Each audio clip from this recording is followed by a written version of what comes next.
Shalom jemaat Tuhan. Tema kita pada hari ini adalah si peragu menjadi pemberita Injil. Mari kita berdoa lebih dahulu.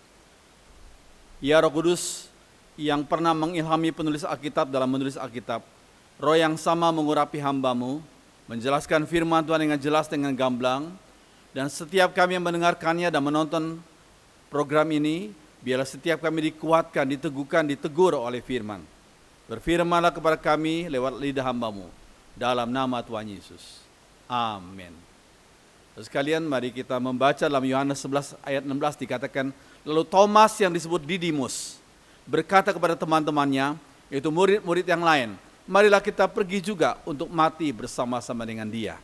Jemaat sekalian membaca yang biru ini, tetapi Thomas, seorang dari ke-12 murid itu yang disebut Didimus, tidak ada bersama-sama mereka ketika Yesus datang ke situ.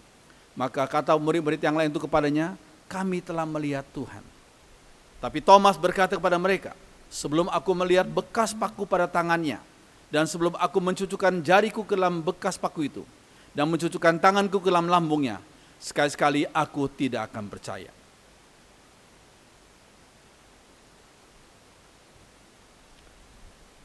Bersama-sama saudara baca. 8 hari kemudian murid-murid Yesus berada kembali dalam rumah itu, dan Thomas bersama-sama dengan mereka.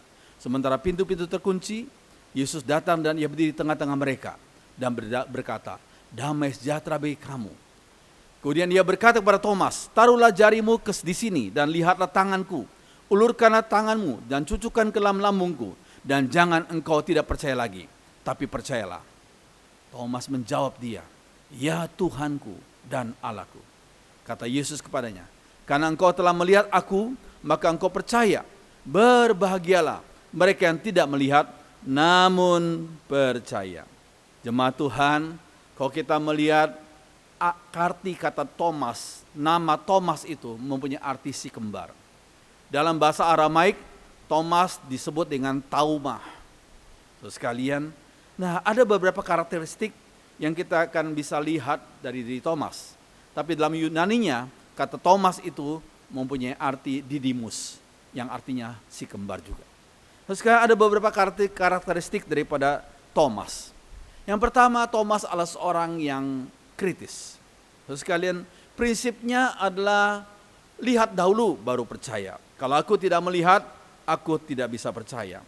Terus sekalian, cuma prinsip ini ada banyak hal yang tidak dapat dilihat oleh mata jasmani, tapi ada.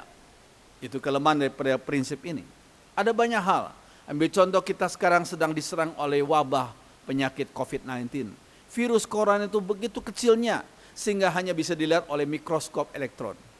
Terus sekalian, jadi kalau ada orang berkata, jikalau aku tidak bisa melihat dengan mata jasmaniku, aku berkata itu tidak ada. Nah, itu sangat punya kelemahan prinsip ini. Terus sekalian, ada yang dilihat namun bisa menyesatkan. Saya ambil contoh. Sekian tahun yang lalu, di salah satu gereja di Korea Selatan, yang diliput oleh majalah Bahana, dikatakan di gereja itu, patung Bunda Maria bisa mengeluarkan air mata darah. Lalu ada seorang anak yang memakan hosti, tiba-tiba hosti itu berubah jadi daging manusia di dalam mulutnya. Saya yakin penampakan atau kenyataan ini, walaupun ini real, tapi ini menyesatkan. So, sekalian mungkin itu dibuat-buat dengan cara tertentu kita nggak ngerti, tapi ini pasti menyesatkan. Orang-orang kalau melihat hal ini pasti mereka akan begitu tergugah, bukan untuk menyembah Tuhan Yesus, tapi untuk menyembah satu hal, kekuatan lain di samping daripada dan bukan Tuhan Yesus yang mereka sembah. So sekalian, ada yang dapat dilihat namun menyesatkan.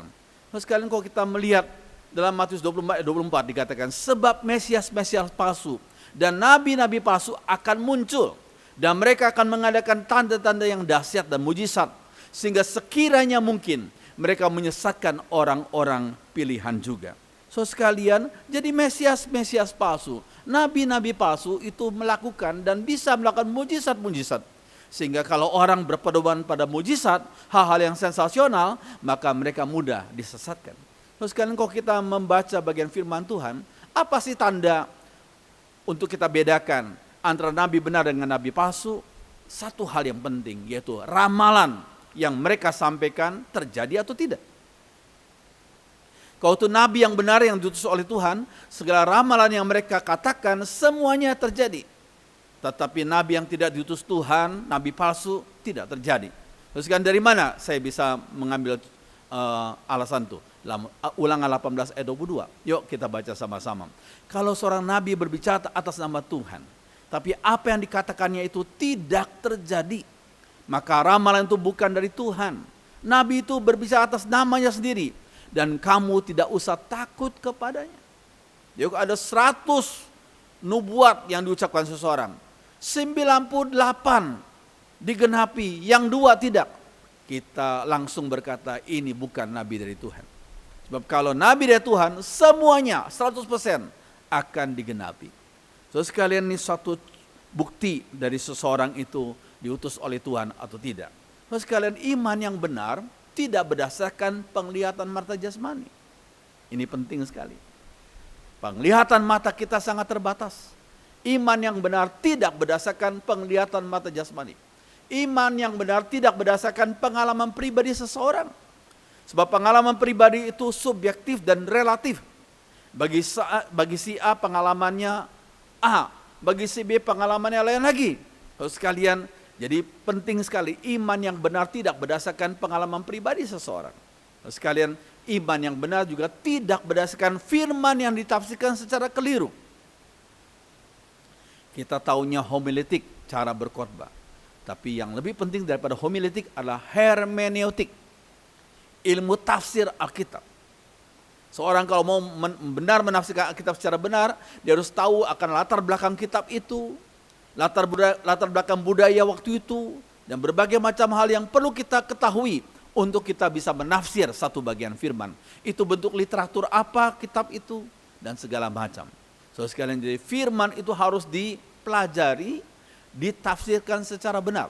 So sekalian, iman yang benar berdasarkan pemahaman yang benar akan firman Tuhan. Yuk kita baca sama-sama. Iman yang benar berdasarkan pemahaman yang benar akan firman Tuhan. Dalam Roma 10 ayat 17. So sekalian dikatakan apa ayat itu? Jadi iman timbul dari pendengaran, dan pendengaran oleh firman Kristus. So sekalian, inilah satu hal yang penting sekali. Iman tidak timbul dari kesaksian. Walaupun kesaksian memang baik dan perlu, tapi itu bukan sebagai dasar daripada iman. Kesaksian hanya mendukung firman Tuhan. Tapi firman adalah dasar daripada iman kita. Terus sekalian, firman harus ditafsirkan secara benar. Terus sekalian, yang kedua, karakteristik daripada Thomas yang kedua adalah Thomas jujur. Dia tidak munafik dan tidak mau ikut-ikutan. Kalau dia bertekad, dia mau sungguh-sungguh, dia tidak mau ikut-ikutan. Kalau kita mempelajari sebelum Yesus mati di salib, Thomas adalah salah seorang murid Yesus yang sering bertanya. Dan pertanyaan itu jujur, tulus saja. Dia tidak mau mencobai Tuhan Yesus, tapi dia memang belum mengerti sehingga dia bertanya. Terus sekalian, memang orang yang pintar itu suka bertanya. Ya, ini penting sekali. Salah satu bukti atau tanda daripada seorang pintar adalah dia suka bertanya. Kalau dia nggak punya guru yang dia bisa tanya, dia tanya kepada buku, dia tanya kepada Google mungkin, dan dia tanya kepada internet. Ya, saudara sekalian, orang yang pintar tuh suka bertanya. Dan kalau tidak ada jawaban lagi, ya tanya sama Tuhan. Terus sekali, ini penting sekali. Dan Thomas adalah orang yang suka bertanya dengan tulus hati. Terus sekalian, kalau kita melihat, kata Thomas kepadanya, Tuhan, kami tidak tahu kemana engkau pergi. Jadi bagaimana kami tahu jalan ke situ? Itu waktu Yesus mau mengatakan, akulah jalan, kebenaran dan hidup. Tapi sebelumnya Thomas bertanya, kami tidak tahu kemana engkau pergi. Jadi bagaimana kami tahu jalan ke situ? Ini pertanyaan daripada Thomas. Terus sekalian, suatu hal yang penting, dan Tuhan itu tidak takut ditanya.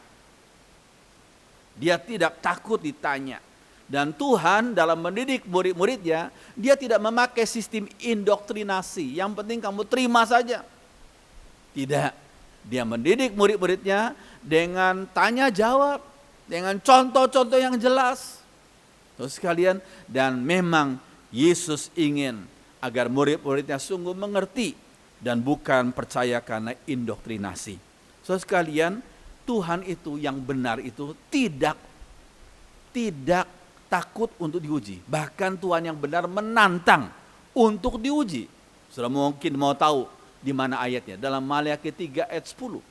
Bawalah 1/10 seluruhnya di rumahku, ke rumahku, supaya ada makanan berlimpah di sana.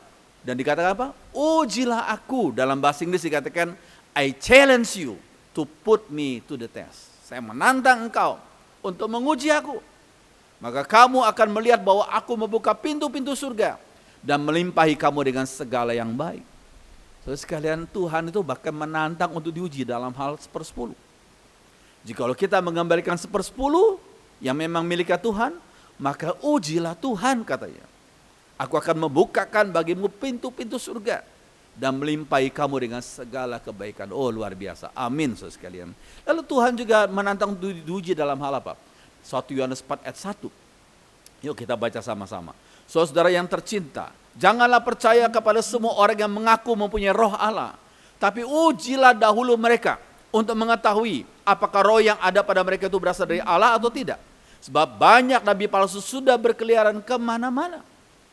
Di dalam hal roh ini roh Allah atau roh yang dari kuasa lain, makanya roh Allah berkata, ujilah. Ya, Roh Kudus tidak takut diuji. Terus sekalian, kalau kita benar, kita pun tidak takut diuji.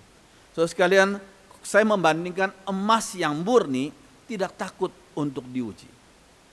Saya coba lihat Google tentang emas yang murni ini. Bagaimana kita bisa mengetahui emas itu murni atau campuran? Terus sekalian, ada beberapa cara, tapi salah satu cara adalah kita bisa mengambil semacam larutan yang bernama nitric acid, yaitu asam nitrat. Kalau asam nitrat itu kita oleskan di benda yang disebut emas itu, kalau emas murni tidak berubah warna menjadi hijau. Tapi kalau sudah campuran, dia berubah warna jadi hijau.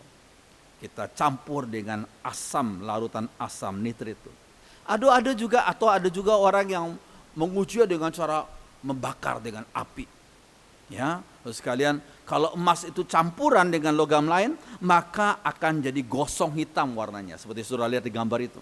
Tapi kalau emas itu murni, maka nggak akan keluar warna gosong hitam itu. Terus sekalian, emas yang murni tidak takut diuji. Demikian juga Tuhan yang begitu benar tidak takut diuji, bahkan menantang murid-muridnya untuk menguji dia. Terus sekalian, demikian juga kalau kebenaran pun tidak takut diuji. Terus kalian berikutnya, yang ketiga, ia mau mengerti dahulu apa yang ia percayai. Itu adalah kriteria daripada Thomas. Kalau aku belum mengerti, aku belum mau percaya. Itu prinsipnya. Dan prinsip ini tidak sesuai dengan kehendak Tuhan. Kenapa saya katakan demikian? Kalau sudah lihat dalam Yohanes 7:17 dikatakan, orang yang mau menuruti kemauan Allah, yaitu orang yang mau taat, akan tahu apakah ajaranku datangnya dari Allah ataukah dari aku sendiri. Ya, sekalian, jadi taat dulu baru akan tahu. Bukan, jangan dibalik. Tahu dulu baru aku mau taat. Tidak. Ya, sekalian, kamu mau taat dulu baru nanti kamu akan tahu. So sekalian, jadi berarti ketaatan itu mendahului pengetahuan. So sekalian, makanya firman Tuhan, Rasul Paulus berkata apa? Aku tahu kepada siapa aku percaya. 2 Timotius 1:12b. Dalam bahasa Inggris jelas dikatakan, I know whom I have believed. Saya sengaja kata kasih have itu, memang itu bahasa Inggris saya, have. Aku sudah percaya. Lalu kemudian I know. Jadi yang lebih dahulu adalah aku sudah percaya. Baru kemudian dia mau cari tahu apa yang dia sudah percaya itu. So sekarang ini suatu prinsip yang penting bagi Paulus, percaya dahulu baru tahu.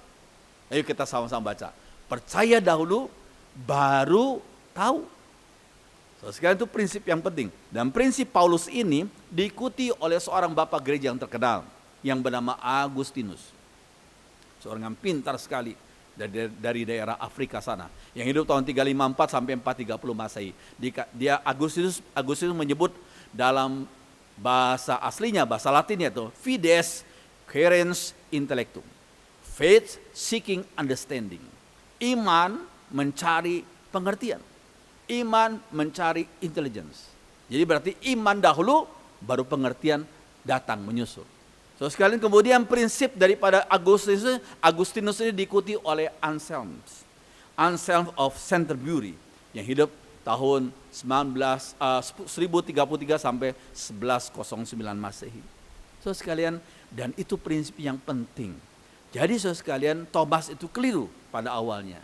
Dia mau ngerti dulu baru kemudian dia mau ngerti dulu kemudian baru dia mau percaya. Tidak, harusnya percaya dulu baru ngerti.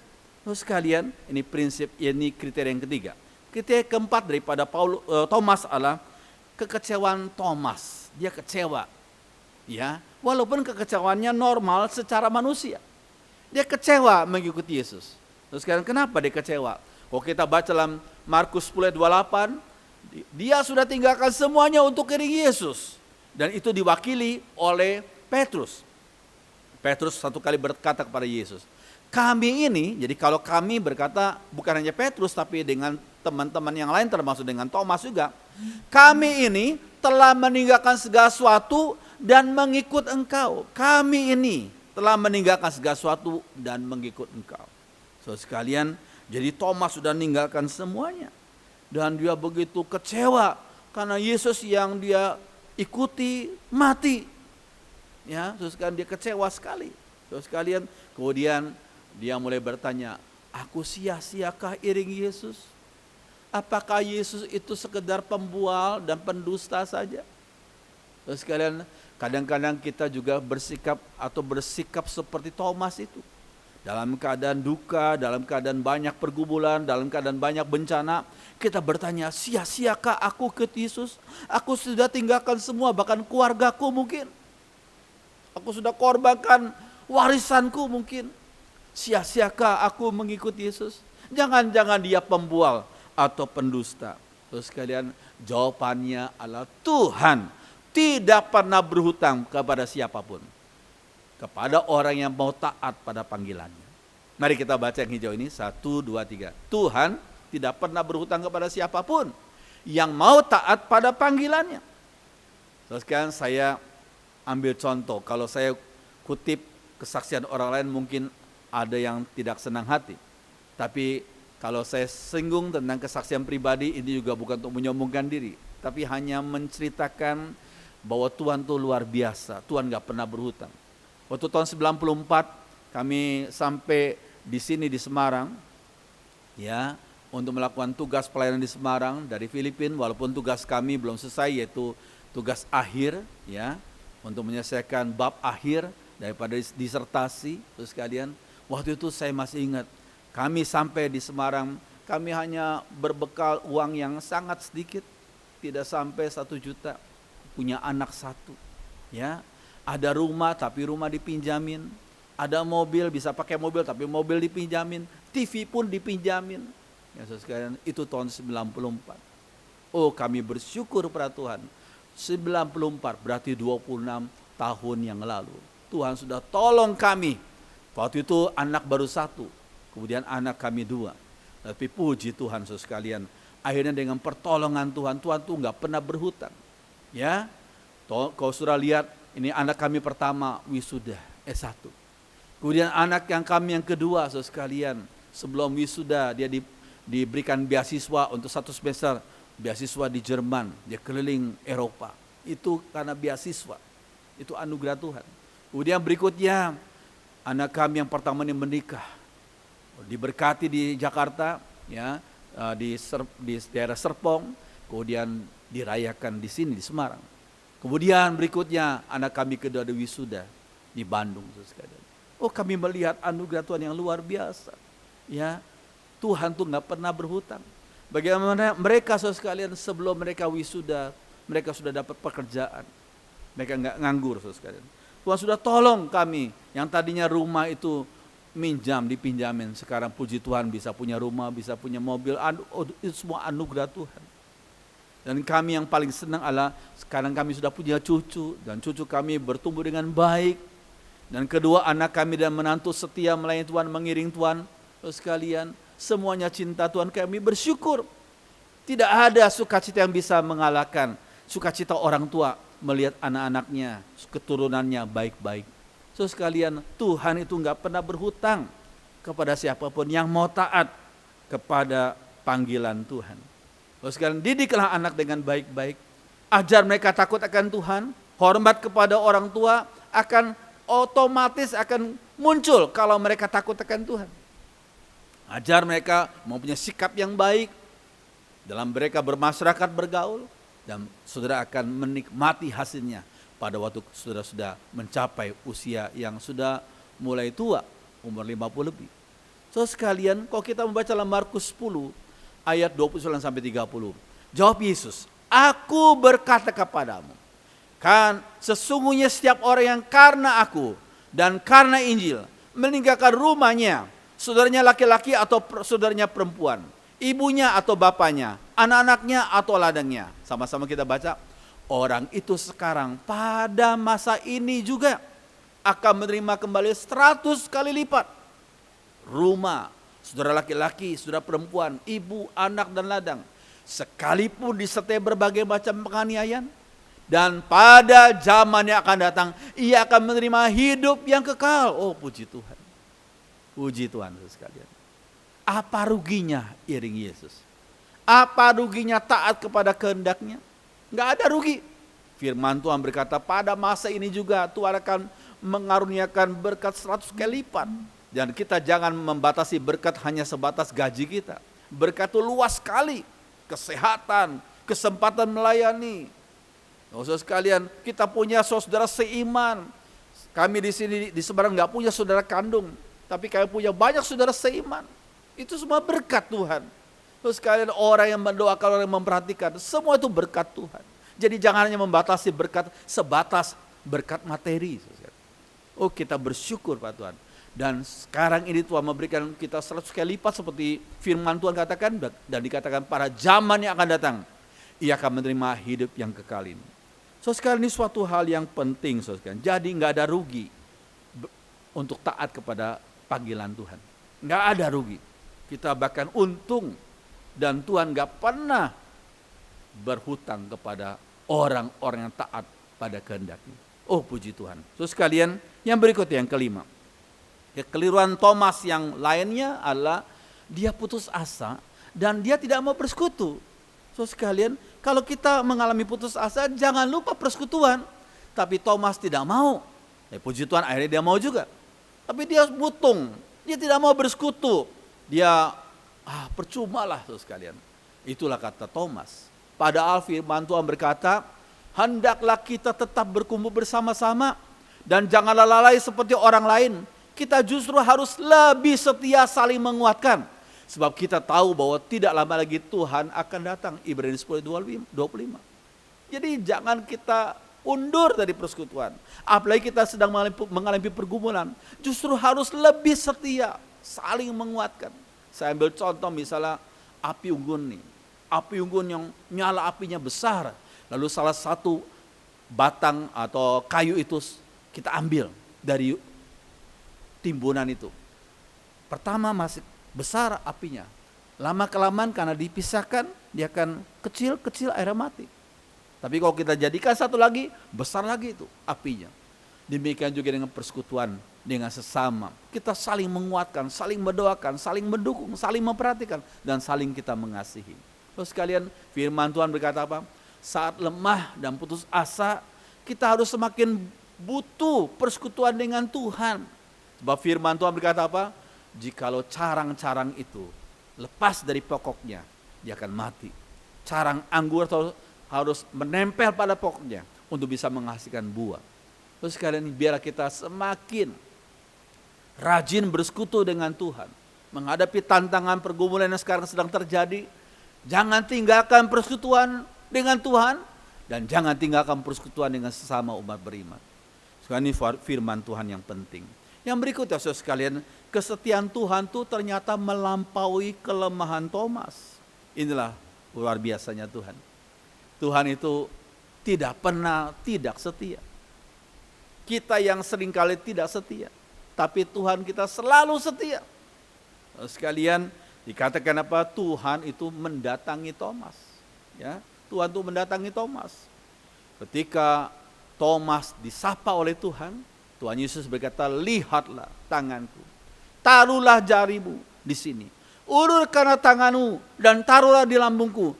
Jangan ragu-ragu lagi, tetapi percayalah. Oh, luar biasa.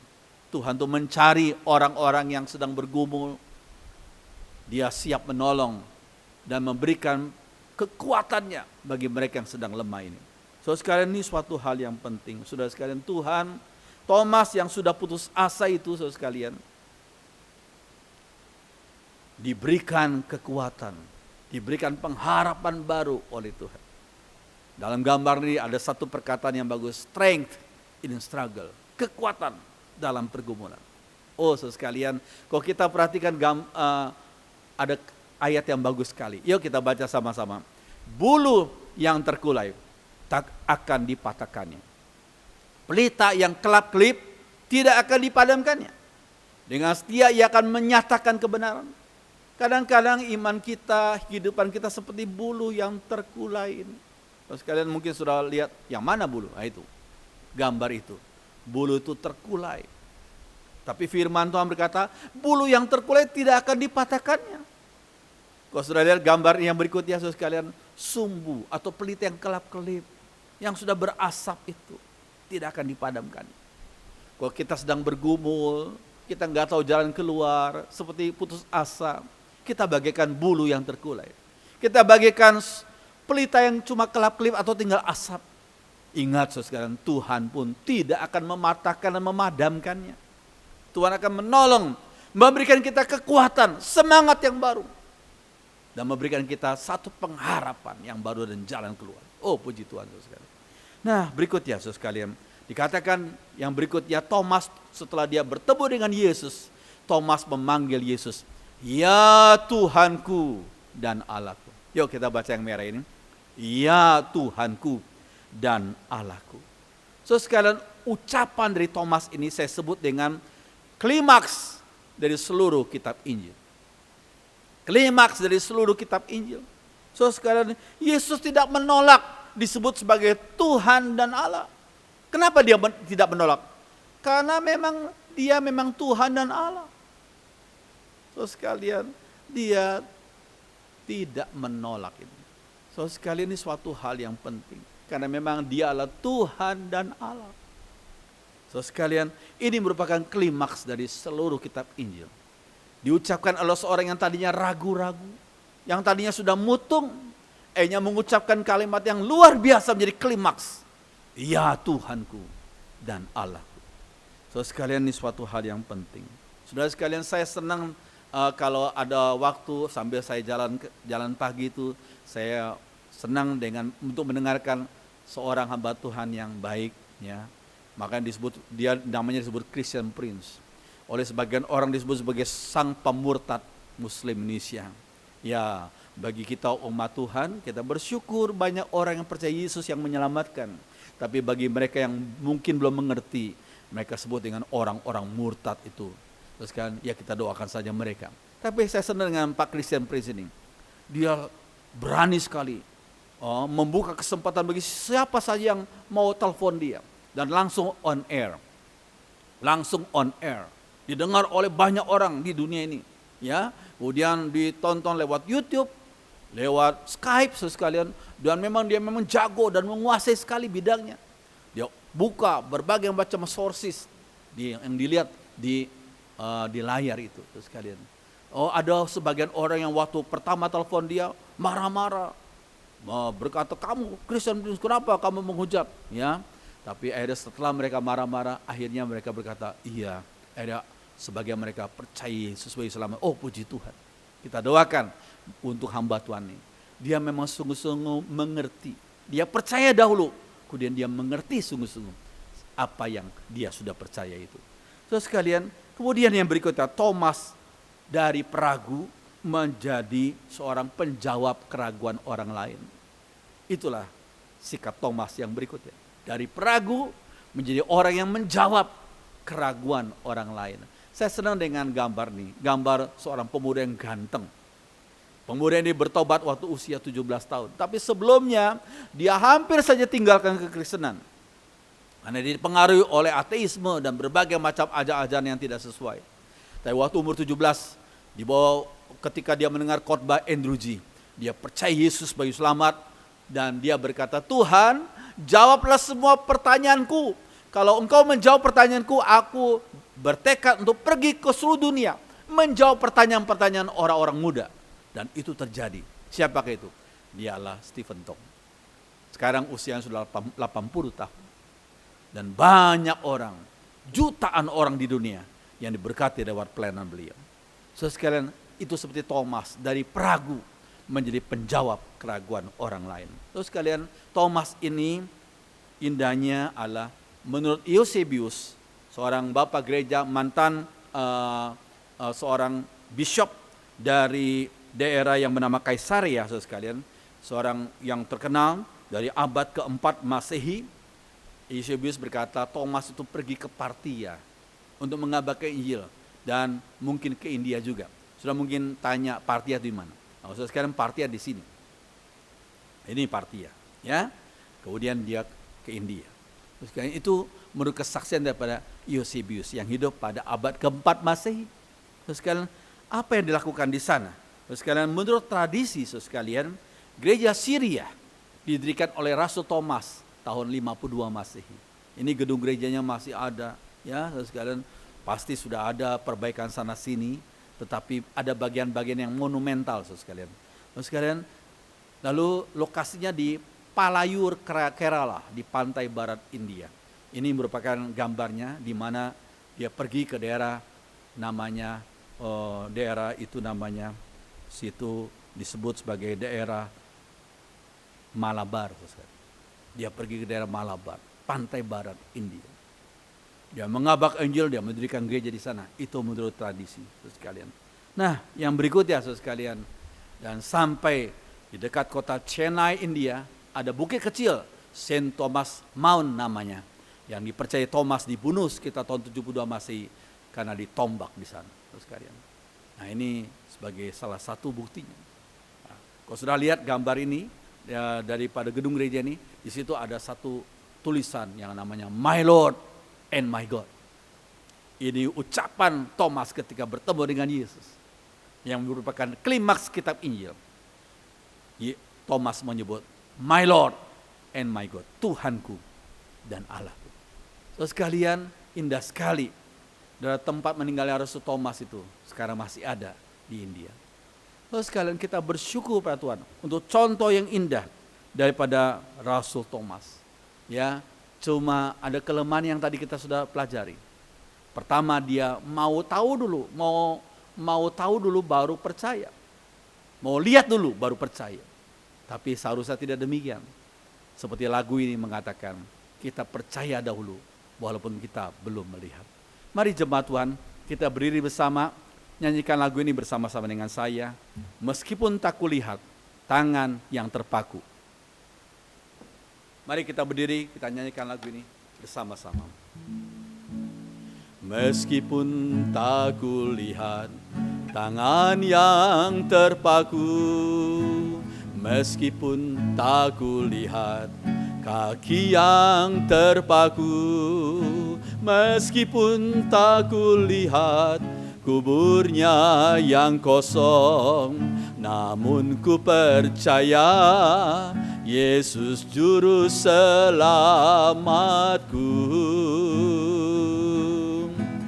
Meskipun tak kulihat lambung yang tertikam, meskipun tak kulihat darahnya mengalir, meskipun tak kulihat mahkota durinya, namun ku percaya Yesus juru selamatku.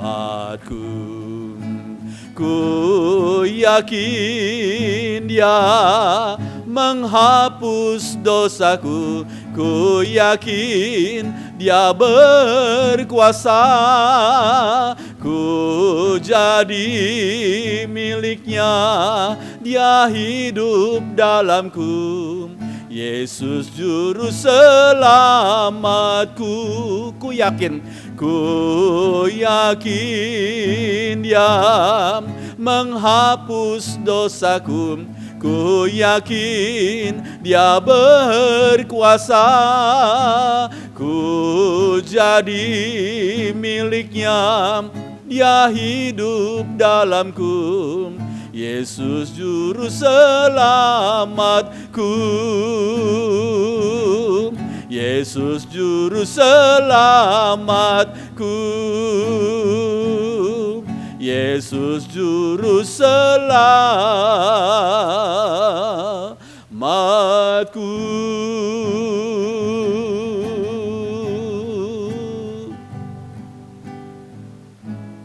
Mari kita berdoa. Kami bersyukur untuk pelajaran firman Tuhan pada hari ini Tuhan tentang Thomas. Kami adalah orang-orang yang tidak lebih baik daripada Thomas. Kami sering kali bersikap seperti Thomas ya Tuhan. Tapi kami bersyukur untuk firman Tuhan. Tolong kami untuk lebih dahulu percaya pada janji Tuhan. Baru kami tahu bahwa apa yang kami percaya itu memang benar-benar dan sungguh-sungguh benar. Kami bersyukur Tuhan karena Tuhan yang kami sembah tidak pernah berhutang. Kalau kami taat pada kehendak Tuhan, pasti Tuhan memberikan berkat-berkat yang lain yang kami butuhkan. Terima kasih, terima kasih. Kuatkan dan teguhkan iman kami. Dengarkan doa kami Tuhan. Dalam nama Tuhan Yesus kami sudah berdoa. Semua orang beriman mengatakan amin. Silakan duduk.